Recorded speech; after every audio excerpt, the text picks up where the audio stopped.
Pshat, Remes, Drush, and Sod, 4, which are 4 levels of interpreting Torah. And then, of course, there's Shivim Panim Torah. And the Rebbe would often mention that it says in Kitzvi Arizal that there are actually 600,000 different interpretations to every thought and word of the Torah, based on the fact that there are 600,000 root neshamis who are all destined to learn the whole Torah of Paradis, and each one has a different spin on the Torah. This is the meaning of Elu ve'elu Divrei Elokim Chayim. It says in the Gemara, based on Pesukim, and it's explained in Chassidus, that the Torah was written in such a way that it's subject to multiple interpretation, and it's part of the divine design that it should be interpreted in all these different ways. In other words, it's not a correct and an incorrect. They're mutual correct. They're parallel truths on a certain level. And Hashem produced His wisdom in such a fashion that allows it to radiate into a variety of different forms. I'll tell you a beautiful story that in the later years, around 86 or 87, the Rebbe began to edit his sichos regularly. And there were editorial boards that prepared the Rebbe's sichos for edition, and there was conflict. There was a group of people that prepared sichos in Yiddish for the Rebbe to edit. There was a group of people who prepared sichos in Ivrit, in Hebrew, for the Rebbe to edit, and they were competing over the Rebbe's editing time.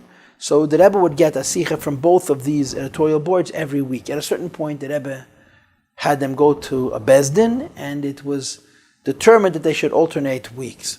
But for a year, Mem Zayin, they both were giving in sichos. So I heard that very often they would present the Rebbe with the same sicha and different understandings, and sometimes conflicted understandings. In other words, the Hebrew version or the Yiddish version of the very same sicha had the same form, same words, but the concepts were different.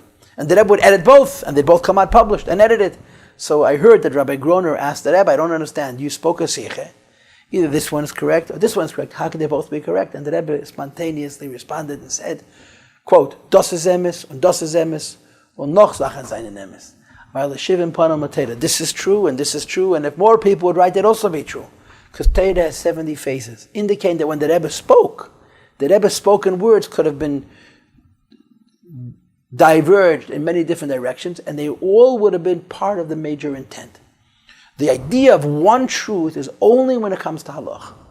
When it comes to Jewish law, there's only one emes, one truth. And the Rebbe often quotes the Pasuk and the Gemara, the truth of halacha is not intellectual. In other words, the reason the law in Torah is truer than the idea of the multiple interpretations is not because the law is more logical, but because what the law is the will of God. For example, say a halacha is determined by majority. Rabbis debate, and the halacha is determined by the majority. Now, it's possible that in the minority there may be a rabbi who's intellectually superior to every rabbi in the majority. The halacha is Achei Temimim, you're following the majority opinion.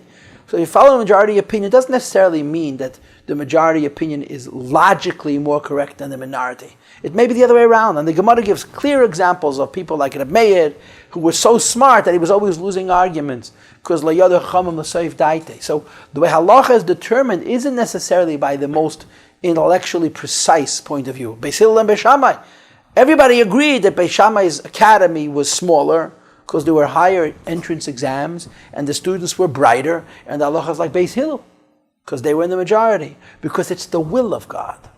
And of course in Chassidus we discuss how the will of God is beyond the wisdom of God, and God arranges that in this generation the majority should say this because it's what He wants for this generation.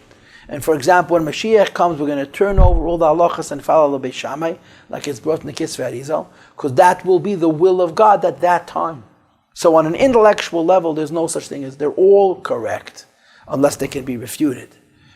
The halacha, which is singular, is more correct, but not because it's more logical, because this is the Ratzon HaKadosh Baruch Hu, this is the will of HaKadosh Baruch Hu at that particular time and place.